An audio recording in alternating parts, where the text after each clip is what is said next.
Alors, tu penses que ta copine te trompe?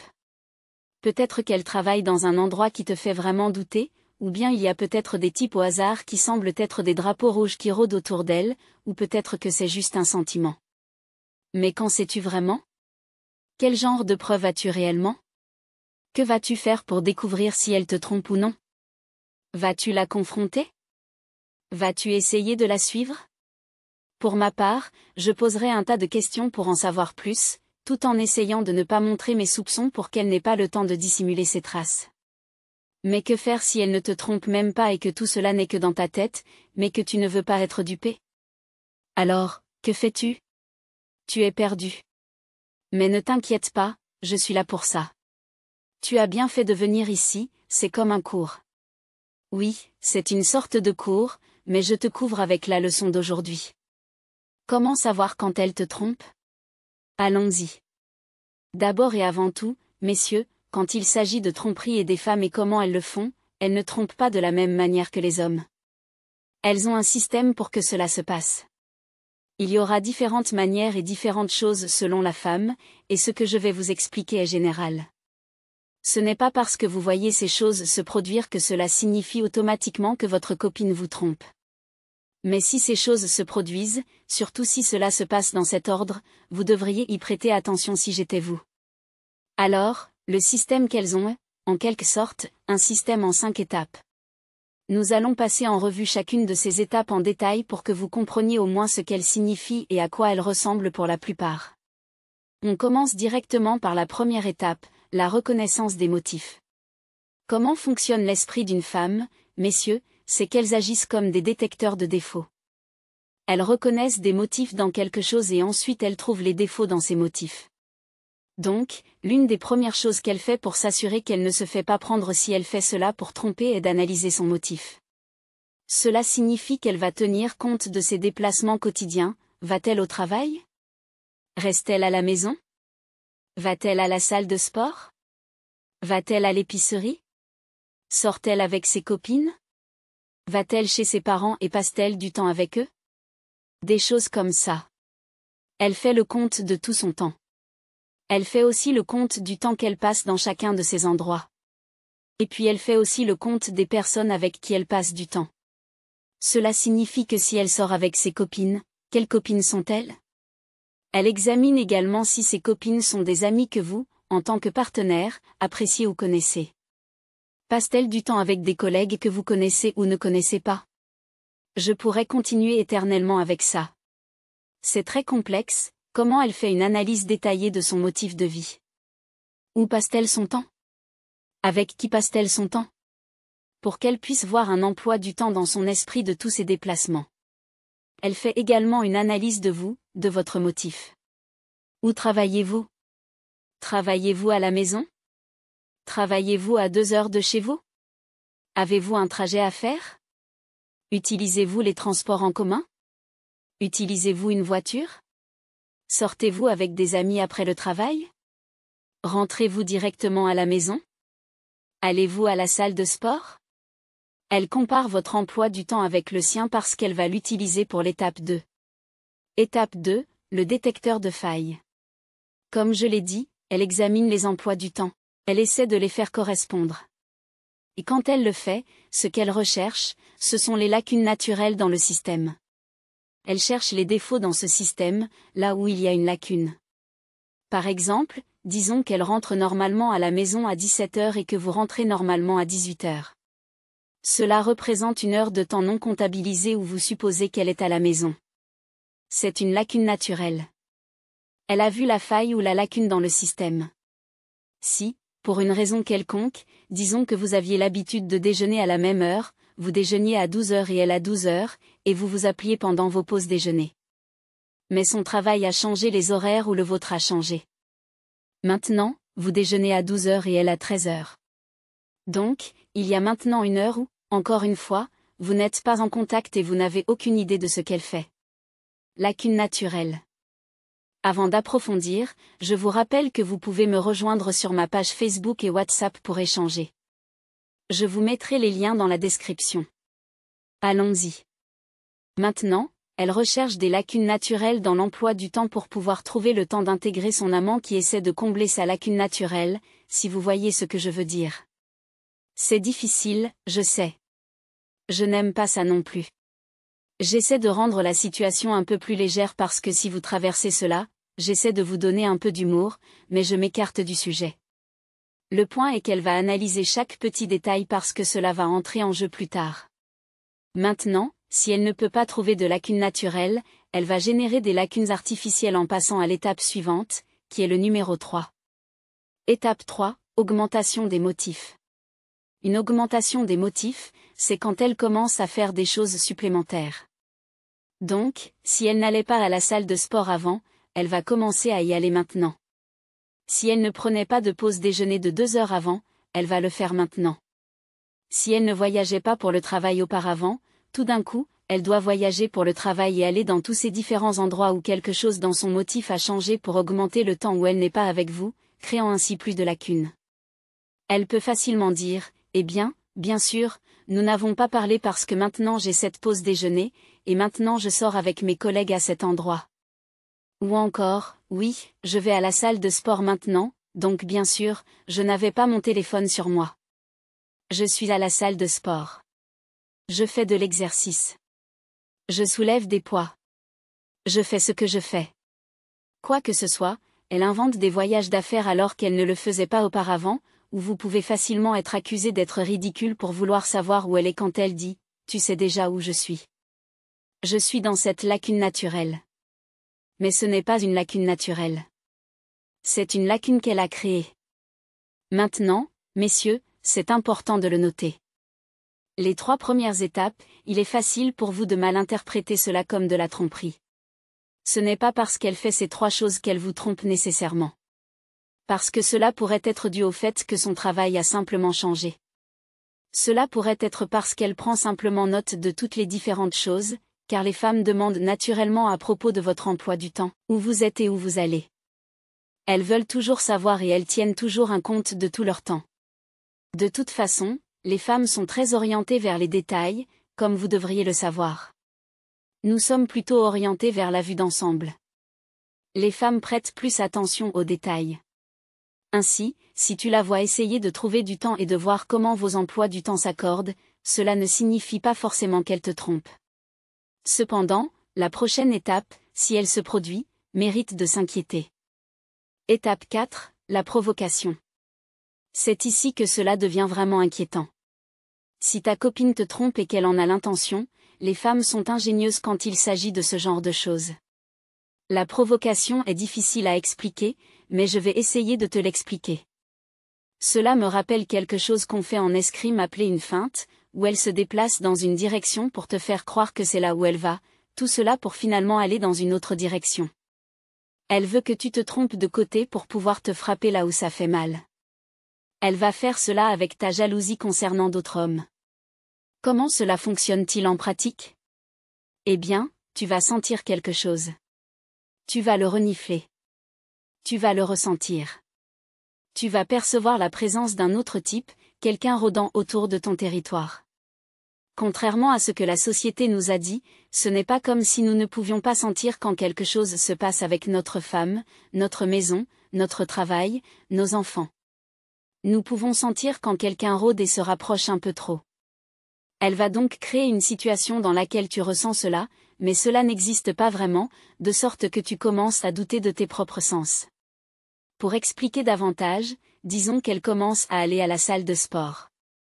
Elle va à la salle de sport et a peut-être l'un des types les plus séduisants comme entraîneur personnel, sans qu'il se passe quoi que ce soit entre eux. Mais elle va être un peu flirteuse pour que, si jamais tu passes, tu la surprennes et te demandes ce qui se passe avec ce type. Et elle te dira, oh, il est gai. Tu es juste jaloux. Elle peut même te dire que tu es fou de penser cela. Tu es là en train de penser, mais je ressens la présence d'un type qui te touche. Et elle te répondra que c'est normal, il est gai. Elle lui raconte comment elle essaie de le caser avec un autre gars au travail. Bref, elle crée une situation où tu penses qu'il y a quelque chose de mal, et tu te fais passer pour fou. Tu penses que ce type est un problème, tes sens te disent qu'il y a une énergie masculine autour de ta copine qui ne devrait pas être là. Pour moi, personnellement, je m'en fiche que ce gars soit gay ou non, il doit respecter les mêmes règles qu'un hétéro, pas de contact. J'ai vu trop de choses, mais tu vas sentir cette énergie masculine qui ne devrait pas être là. Elle va créer une situation dans laquelle tu ne te fais plus confiance. Elle va te défier et te faire paraître stupide. Elle pourrait dire des choses comme « Tu es insécurisé. Tu es juste jaloux. » Et le comble, c'est si elle te dit que tu es contrôlant. C'est là où cela devient vraiment problématique, à moins que tu ne contrôles réellement ses allées et venues. Si tu ne fais rien de ce genre et que tu la surprends simplement avec un gars qui la touche, c'est normal de réagir. Donc, si elle voit toute cette situation et te traite de contrôlant, non, mon gars. Elle essaie de te faire passer pour fou dans la plupart des cas. Juge chaque situation individuellement, mais si tu n'es pas réellement un mec contrôlant et que tu ne fais rien pour contrôler sa vie, et qu'elle utilise ce mot, c'est généralement un indicateur qu'elle essaie de te piéger. Elle essaie de te pousser à l'échec. Surtout si elle le fait en public, devant ses amis, tes amis, la famille, peu importe. Oh mon Dieu, il est tellement insécurisé. Babe, tu es juste contrôlant. Si elle t'étiquette avec ces termes forts simplement parce qu'il y a de l'énergie masculine autour d'elle et que tu l'as ressentie naturellement, alors elle te manipule probablement. Elle te pousse à douter de toi-même, de tes sentiments et de tes instincts, ou cela n'a plus d'importance parce que, plus tard, quand tu le ressentiras à nouveau dans une autre situation, tu commenceras à douter de toi-même. Tu penseras à toutes les choses négatives qu'elle t'a reprochées et te diras, oui, je ressens de l'énergie masculine, mais cela pourrait être l'entraîneur gay ou un autre ami gay.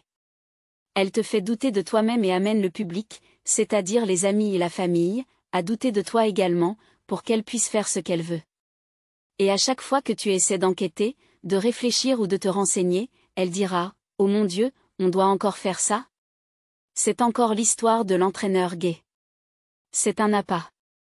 Elle te fait aller dans une direction pour pouvoir te frapper là où ça fait vraiment mal. Le coup se passe à l'étape 5. Pour moi, toute l'étape 4 est déjà un coup froid, mais l'étape 5 est là où ça se passe vraiment. Étape 5, l'enveloppement. Les femmes ne trompent pas comme le font les hommes.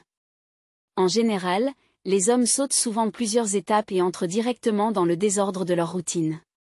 Mais les femmes savent déjà que c'est comme ça qu'on se fait attraper, parce qu'une déviation dans la routine est la façon dont elles trouvent la faille, ce qui leur permet de te piéger. Tu n'as pas bien préparé les choses à l'avance. Elle a traversé 4 étapes pour tout mettre en place, poser toutes les bases. Elle a donc créé ces lacunes naturelles et t'a fait douter de tes instincts, même si tu as senti quelque chose se produire dans une lacune naturelle ou une lacune générée. Tu penseras, oh, je suis insécurisé.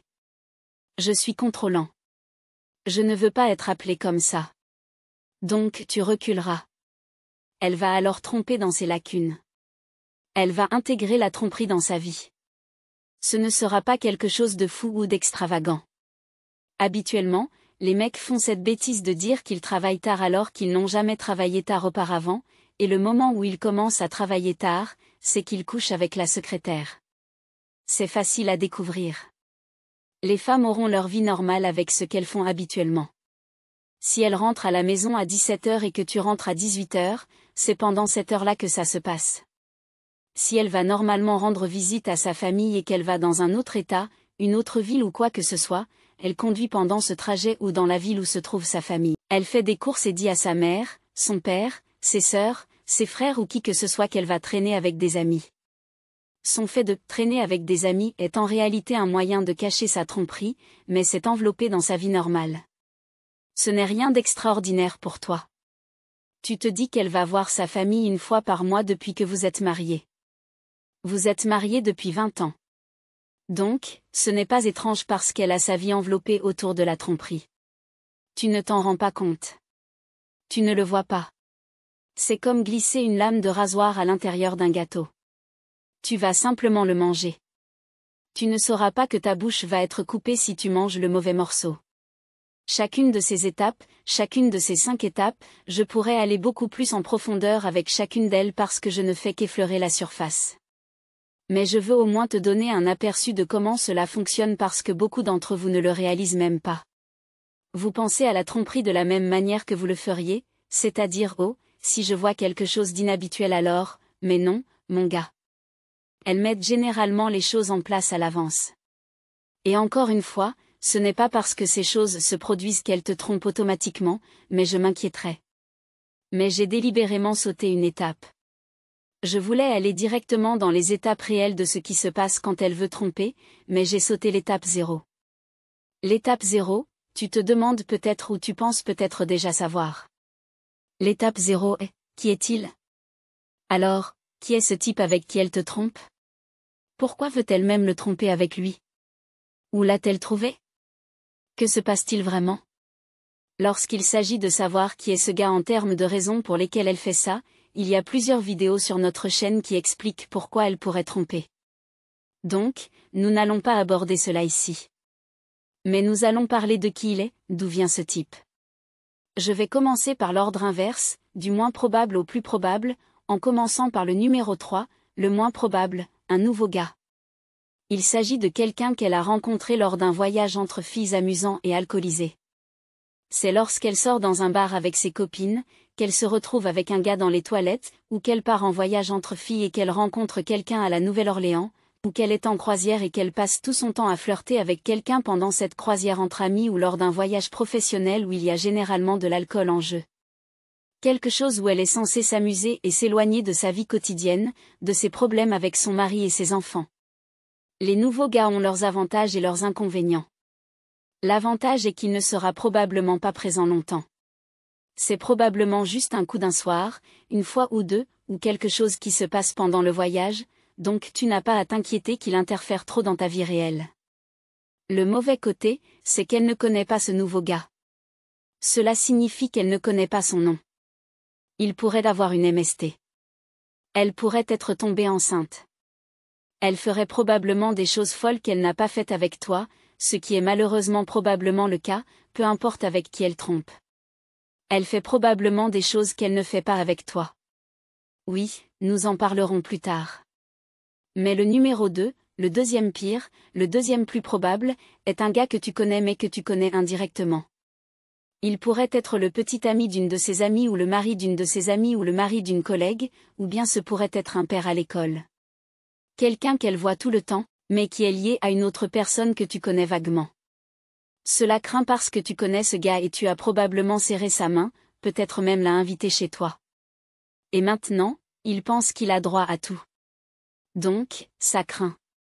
Et le dernier, celui qui est le plus probable, et c'est pourquoi c'est si important de savoir où elle travaille et ce qu'elle fait.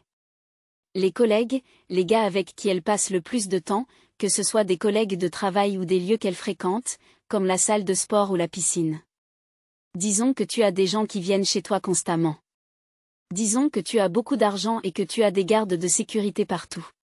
Ça pourrait être un garde de sécurité. Ça pourrait être le gars qui, je ne sais pas, est ton assistant personnel. Celui avec qui elle passe le plus de temps, même s'il n'est pas aussi bien que toi, même s'il n'a pas ton argent, même s'il n'a pas ton intégrité, rien de tout cela ne compte quand elle veut tromper. Donc, disons que cela arrive et que tu ne sais pas quoi faire. Je dois te préparer aux conséquences.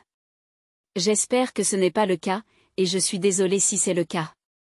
Mais je ne ferai pas mon travail si je ne tentais pas de te préparer et de te donner quelques solutions et choses à faire. Alors, passons à ça maintenant.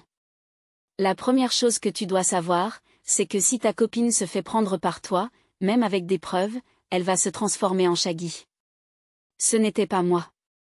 Elle va agir comme si tu ne l'avais pas attrapée et comme si tu ne l'avais pas vue à l'hôtel. Peu importe les preuves que tu as, je te le dis tout de suite, elle va faire en sorte que tout semble être de ta faute, que tu es fou, que tu es insécure, que cela n'existe pas, que ce n'est pas en train de se passer, blablabla. Bla bla bla. Donc, une solution pour toi, surtout quand tu dois faire face à ce Shaggy de tout cela, est, premièrement, l'enquête, et deuxièmement, demander. Maintenant, qu'est-ce que cela signifie? Cela signifie que tu dois mener une enquête. Je ne veux pas trop entrer dans les détails sur ce que tu dois faire pour enquêter, mais je vais juste te donner un petit conseil rapide à ce sujet, qui est de te présenter à l'improviste. Passe à l'improviste à différents moments. Cela signifie que tu vas être romantique, par exemple. Utilise la romance à ton avantage. Disons qu'elle va normalement déjeuner de 13h à 14h, présente-toi à son travail avec un déjeuner, et dis-lui, chérie. Quoi de neuf? Je t'ai apporté ça. Oh, merci. Va à la salle de sport juste pour dire, oh, je voulais te ramener à la maison pour que tu n'aies pas à prendre le bus ou à demander un trajet ou autre chose. Commence à te présenter et à observer ce que tu vois. Commence à remarquer des choses. Et quand tu te présentes, ne va pas automatiquement vers elle. Avance lentement. Avance discrètement. Marche et ne te fais pas remarquer pendant un petit moment. Regarde comment elle fonctionne, comment elle agit quand elle pense qu'elle n'est pas observée. Techniquement, je te dis de surveiller ta propre femme, mais en même temps, c'est ta femme. Donc, j'espère que cela ne pose pas de problème et que tu ressembles juste à un mari aimant qui regarde sa femme de l'autre côté de la pièce. Ne sois pas bizarre et flippant en te cachant dans les coins. Ne fais pas ça. Ne sois pas ce gars-là. Mais c'est pourquoi je ne veux pas trop approfondir l'enquête, car certains d'entre vous vont trop loin dans la mauvaise direction. Mais je veux juste dire que c'est là que tu commences à faire attention à ces choses. Mais surtout, tu dois te présenter à ces moments de la journée qui sont des lacunes naturelles. Mais finalement, quand tu as suffisamment d'informations ou si tu n'as pas recueilli autant d'informations parce qu'il est difficile de mener une enquête, mais que tu le ressens, quand tu ressens l'envie et que tu sais, d'accord, maintenant c'est le moment, tu dois faire la chose la plus simple, qui est aussi l'une des plus difficiles. Tu dois simplement la faire asseoir et lui poser directement la question. Demande. Oui, je sais. Ça a l'air, oh, ça ne peut pas être aussi simple.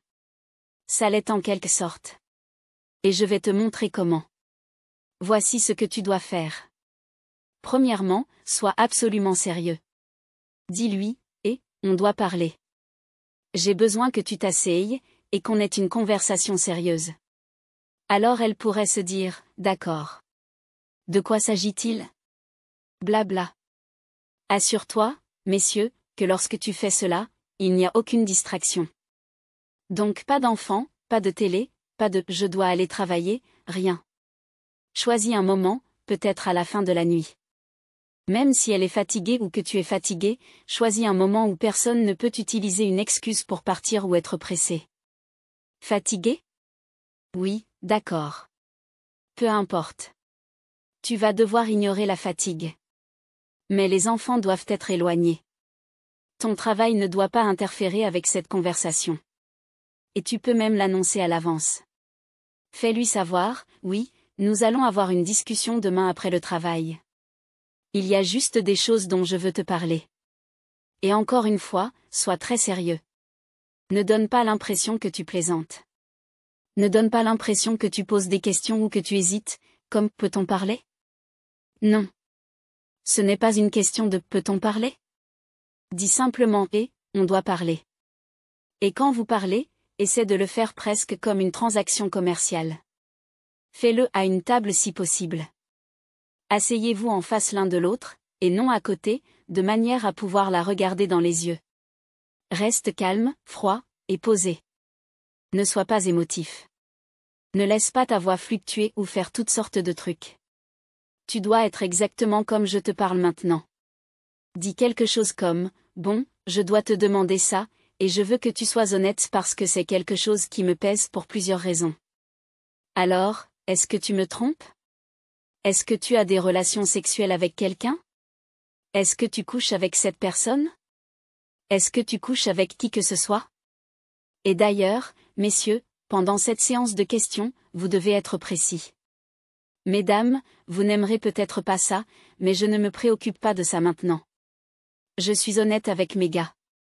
Quand les femmes essaient d'être sournoises ou malhonnêtes, c'est presque toujours à propos des failles. Si tu ne formules pas ou ne phrases pas cela parfaitement, elle peut s'en sortir en contournant la réponse. Et son esprit lui dira, eh bien, je ne mens pas.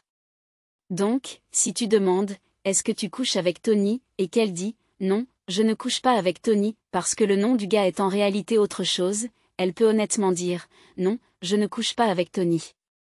Mais elle couche avec quelqu'un d'autre et elle ne te le dira pas parce que tu as posé la question sur Tony.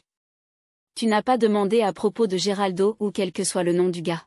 Formule des déclarations larges qui englobent toutes les options. Demande, est-ce que tu as des relations sexuelles avec quelqu'un d'autre en dehors de notre mariage? Que veux-tu dire par là? Est-ce que tu as des rapports sexuels? Est-ce que tu embrasses quelqu'un? Est-ce que tu touches quelqu'un? Littéralement, énonce-le clairement. Si tu ressens fortement cela, et c'est pourquoi je te dis de ne pas te mettre en colère, parce que, encore une fois, tu pourrais te tromper. Tu pourrais avoir complètement tort. Tu dois avoir cette conversation de manière à pouvoir revenir en arrière même si tu te trompes, même si tu t'inquiètes pour rien. Mais c'est aussi pourquoi tu dois prendre cela au sérieux, parce que disons que tu as tort. Disons qu'elle a pensé à te tromper. Elle suivait ses étapes et à la dernière minute, elle a décidé que non. Son pasteur lui a dit non, ou un de ses proches, je ne sais pas. Sa maman lui a dit, que fais-tu? Je ne sais pas. Quelque chose l'a arrêté. Mais le fait qu'elle ait pensé à te tromper et que tu l'as assise et lui dit, on doit parler, et que tu es très sérieux? Maintenant, elle se dit, oh, mince. Il a ressenti ça. Je n'ai même pas agi, et il l'a senti.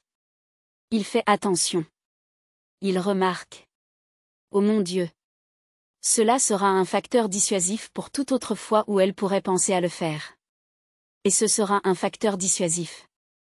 Disons qu'elle n'y pensait pas du tout, et que c'était juste le gars gay à la salle de sport qui la touchait. Cela lui fait quand même savoir que tu es un homme sérieux à traiter. Qu'il arrive un moment où tu ne plaisantes pas. Et au moins pour moi, je ne sais pas pour vous, mais au moins pour moi, quand il s'agit de tromperie, je ne plaisante pas avec ça. C'est pourquoi je ne le fais pas. Oh, oui.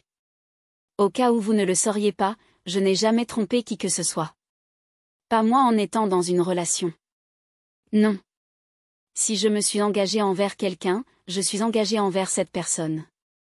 Cédric ne trompe pas. C'est un commandement que j'ai pour moi-même. Je ne le fais pas. Donc, je ne veux pas que quelqu'un me fasse ça. Pour revenir à la question directe, comme je l'ai dit, reste calme, cool, posé. Fais-la asseoir, sans distraction. Assieds-toi en face d'elle. Regarde-la. Ta voix, ton ton doivent être exactement comme je te parle maintenant. Comme si tu étais sérieux, mais en même temps prêt à tout. Donc, messieurs, comme je l'ai dit, elle va être comme Shaggy. Donc, qu'elle mente ou dise la vérité, tout va être, ce n'était pas moi. Mais ce que tu cherches, comment tu peux dire si c'est elle ou non, encore une fois, rien de tout cela n'est infaillible. C'est juste basé sur des décennies d'expérience avec le comportement des femmes dans ces situations. Mais tu cherches quelques éléments. Numéro 1, la rapidité et le ton de sa réponse. Donc, si elle dit, oh mon Dieu, chérie. Qu'est-ce qui se passe? Et tu lui dis, est-ce que tu as des relations sexuelles avec quelqu'un d'autre en dehors de cette relation? Peu importe comment tu formules tes questions, parce que je te conseille de poser plus d'une question. Tu devrais poser une série de questions. Est-ce que tu tiens la main de quelqu'un? Blablabla. Bla bla bla bla. Je te donnerai une liste de choses que j'ai posées avant, à la fin, si tu veux. Mais après avoir posé tes questions et comment elle répondra probablement entre-temps, elle ne te laissera pas finir de parler. Les femmes interviennent souvent. Tu cherches à voir si elle est plus préoccupée par ce que tu ressens ou si elle est en colère contre toi pour avoir ses sentiments. Est-elle plus préoccupée, comme oh mon Dieu, je ne peux pas croire que tu ressentes ça et que s'est-il passé? Que se passe-t-il? Comment puis-je t'aider? Essaie-t-elle de t'aider avec tes sentiments ou est-elle en colère contre toi pour les avoir du tout? Est-ce plus du genre, que veux-tu dire? Bien sûr que non. Comment oses-tu? Blah. Si c'est juste ce truc automatique, je suis en colère, je suis fâché, qui penses-tu que tu es? À qui parles-tu? Si c'est quelque chose de ce genre, c'est un drapeau rouge. Parce que réfléchis Y. Si tu ne trompes pas en tant qu'homme, et je sais que les hommes et les femmes sont différents, évidemment, je ne veux pas enseigner cela. Mais pour la plupart, si tu ne trompes pas mais que ta copine pense que tu le fais, et qu'elle ne fait pas ce truc constant de « tu trompes avec tout le monde ». Ce n'est pas ça. Mais si tout allait bien, et tout d'un coup elle te dit « je veux juste te faire asseoir ». Est-ce que tu couches avec quelqu'un d'autre? Et elle est calme à ce sujet. Comment te sentirais-tu? Tu serais préoccupé pour elle, n'est-ce pas? Tu penserais, oh mon Dieu. Que fais-je pour qu'elle ressente ça? Non, chérie. Je suis avec toi. Je t'aime, ma fille. Tout est pour toi. Tu rassurerais. Tu serais attentionnée. Tu serais aimant. Maintenant, elle devrait répondre de la même manière, mais cela dépend aussi du type de fille que tu as. Si tu as une fille froide qui dit juste les choses comme elles viennent, alors oui, elle pourrait être en colère parce qu'elle serait en colère quoi qu'il arrive. Que veux-je dire par une fille froide? Disons que tu portes un pantalon qu'elle n'aime pas, réagit-elle en disant ouais, ces pantalons? Non. Tu dois changer parce que ce n'est pas ça. Réagit-elle comme ça? Ou est-ce plus comme bébé, je pense que tu devrais probablement changer ces pantalons parce que, ouais. Ouais. Tu pourrais ne pas vouloir porter ça. Ok? Est-elle plus douce et gentille ou est-elle froide et directe? Ça va déterminer sa réaction. Et si elle est normalement douce et gentille, et à ce moment où tu lui demandes, elle est froide et directe, yo. Yo. Yo. L'autre chose que tu devrais observer, ce n'est pas seulement son ton, sa rapidité et la façon dont elle parle. Tu devrais aussi prêter attention aux éléments supplémentaires qu'elle mentionne et que tu n'as même pas évoqués. Pendant cette séance de questions, tu ne devrais rien dire à propos de tes preuves. Tu ne devrais rien dire sur la raison pour laquelle tu penses cela, en termes d'observation avec telle ou telle personne. Non. Tu devrais simplement demander si tu ressens quelque chose. Tu sembles ressentir que quelque chose ne va pas. Elle est une femme, elle parle et vit en fonction de ses ressentis. Tu es donc capable de simplement dire que quelque chose semble ne pas aller. Tu n'as pas besoin de donner de raison, tu n'as pas à parler de tes apparitions soudaines ou de pourquoi tu étais romantique. Rien de tout cela n'a besoin d'être mentionné et ne devrait pas sortir de ta bouche. Alors, n'y va pas. Mais si elle commence à dire des choses que tu n'as pas abordées parce que tu n'as pas mentionné les façons dont tu as obtenu l'information ou pourquoi tu penses ce que tu penses, et qu'elle dit des trucs comme « Quoi, tu m'espionnes? Quoi, tu as fouillé dans mon téléphone? Tu violes ma vie privée ?» Si elle mentionne des choses qui n'étaient même pas sur la table, si elle dit quelque chose à propos de fouiller dans ses affaires alors que tu n'as jamais touché à ses affaires, si elle parle d'espionnage alors que tu n'as rien mentionné. Et à première vue, chaque fois que tu te pointes à son travail, tu lui apportes quelque chose. Tant que tu ne le fais pas trop souvent, tu ne paraîtras pas suspect. Si elle commence à devenir excessivement agressive en défendant sa vie privée et son droit de faire ce qu'elle veut, et que rien de tout cela n'a été mis sur la table, si elle commence à dire plein de choses qui donnent l'impression qu'elle essaie de se séparer de toi et qu'elle dit « Je suis le maître de moi-même, tu n'es pas mon maître », comment oses-tu, mon gars, c'est un signal d'alarme. Ça l'est vraiment. Et à ce moment-là, tu pourrais avoir besoin de faire appel à une enquête professionnelle parce que cela ne signifie pas nécessairement qu'elle te trompe, mais les femmes qui ne trompent pas répondent généralement très rapidement, de manière joyeuse et presque comme si c'était ridicule de manière amusante. Cela pourrait ressembler à quelque chose comme « Est-ce que je couche avec quelqu'un? » Non. Mais pourquoi essaies-tu de mettre une autre fille dans cette situation? Parce que tu as demandé ça avant qu'on se marie et j'ai dit non. Mais je ne sais pas. Peut-être. Il y a cette fille à la salle de sport qui a l'air plutôt bien. Si elle fait une blague ou elle dit non, chérie. Je ne couche pas. Rien ne se passe. Pourquoi? Qu'est-ce qui ne va pas, et qu'elle commence à prendre soin de toi et de tes sentiments. Encore une fois, les femmes se concentrent sur les sentiments. Si elle n'est pas préoccupée par tes sentiments, alors attention, mon gars. Et encore une fois, il y a cette chose que font toutes les femmes. Et oui, mesdames. Je vais dire toutes les femmes. Par « toutes », je veux dire environ 85% d'entre vous. Évidemment, ce n'est pas littéralement 100%, mais c'est suffisant pour faire une grosse différence. Mais quelque chose que font toutes les femmes, c'est qu'elles n'aiment pas avoir tort. Elles n'aiment pas qu'on leur dise qu'elles ont tort. Elles n'aiment pas être accusées d'avoir tort. Elles n'aiment rien de tout ça.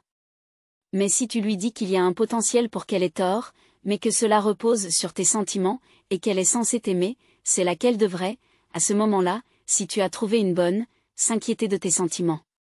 Même si elle a tort, elle se moquera de toi en disant « Oh mon Dieu !»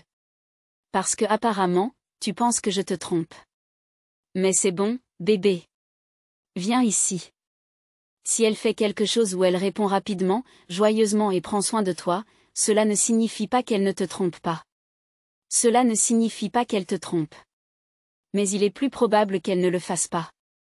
Mais si tu ressens quelque chose, mon gars, et disons que tu n'es pas du genre jaloux et que ce n'est pas quelque chose que tu ressentirais normalement, et que tu as l'impression que quelque chose ne va pas en ce moment, tu ressens généralement quelque chose de décalé pour une raison.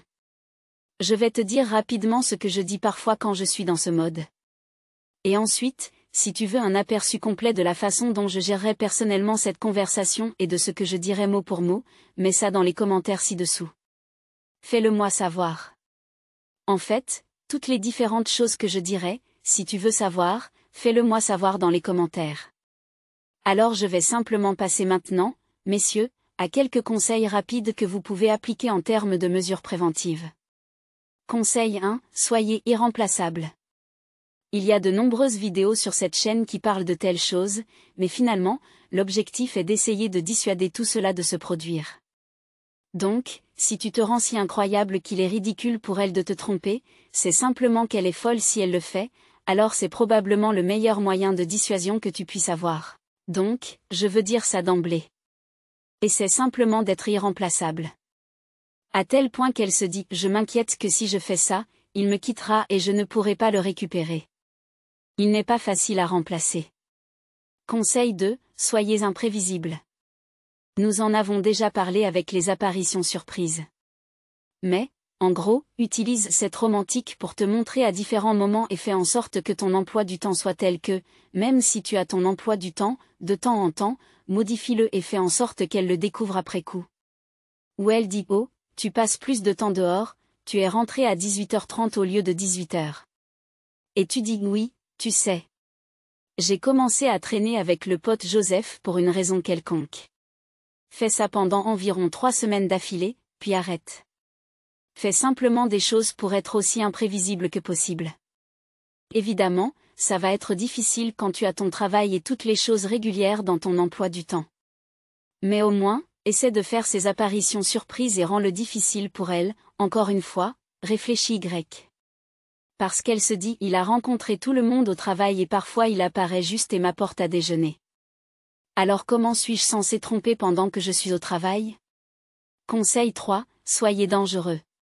Maintenant, quand je dis dangereux, jamais dangereux quand il s'agit d'elle physiquement. Non. Nous ne parlons pas de cela du tout.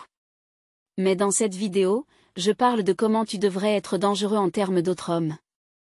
Elle doit penser et savoir que lorsqu'il s'agit de toi, tu ne plaisantes pas quand il s'agit d'autres gars qui s'approchent de ton territoire.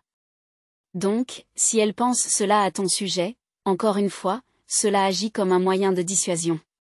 Si elle est en train de flirter avec un gars, elle se dira peut-être « Ouais, non. Je ne sais pas. Mon mari m'aime, mais il est un peu fou. Et je ne pense pas que tu pourrais gérer ça. Il est vraiment fou. » Tu dois être quelqu'un qui ferait réfléchir un autre gars à 2 fois avant de s'en prendre à toi. Un autre gars devrait y penser à 2 fois avant de prendre ton sandwich, ta voiture, ta maison, ta femme. Et je vais m'arrêter là et te dire de regarder cette vidéo. Conseil 4, sois vigilant. Il n'y a pas de moyen d'arrêter une femme qui veut tromper. En fin de compte, peu importe ce que je te dis en ce moment, peu importe ce que je t'enseigne, messieurs, si une femme veut tromper, elle le fera. Même si elle regarde cette vidéo avec toi, elle pourrait apprendre des moyens de contourner ce que je dis. Mais, j'espère que ce que j'ai fait a permis de combler toutes les failles du système afin qu'elle ne puisse pas s'y faufiler. Mais si elle le veut, elle le fera. Elle pourrait te tromper et te le dire le lendemain en disant « Oui, c'est ce que j'ai fait. » Et alors? Cela dépend du type de fille que tu as. Donc, rien de tout cela n'est infaillible. Tu pourrais être le meilleur homme du monde, tout faire correctement, et si elle veut te tromper, elle le fera. En fin de compte, tu dois simplement choisir la bonne femme dès le départ, ce qui, je le sais, est une réponse de machine à remonter le temps. Je déteste ces réponses, mais parfois c'est comme ça. Une réponse de machine à remonter le temps signifie que la seule façon de résoudre cela ou d'avoir la bonne réponse est de revenir dans le temps et de faire les choses correctement dès le départ. Donc, si tu es nouveau dans le jeu des relations, c'est ici que tu dois choisir la bonne femme. Mais si tu es marié depuis un certain temps, j'espère que tu as fait le bon choix dès le début.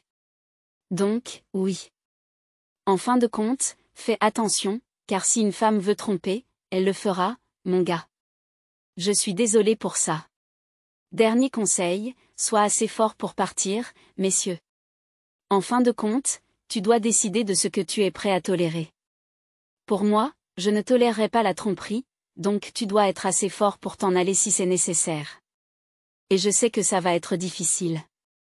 Ce n'est pas la même chose que lorsque tu as rencontré cette personne pour la première fois, car comme tu le sais, l'acquisition est simple, mais la rétention est difficile. Mais c'est la fin de la leçon d'aujourd'hui. Maintenant, tu connais la situation. Vas-y et mets un pouce en l'air, et tu sais, abonne-toi si tu as trouvé de la valeur dans cette vidéo. Et aussi, partage cette vidéo avec quelqu'un qui pourrait en avoir besoin. Maintenant, je sais que tu aimes ces leçons, alors reviens et choisis une autre vidéo. Continue d'apprendre encore plus. À la prochaine fois. Deus.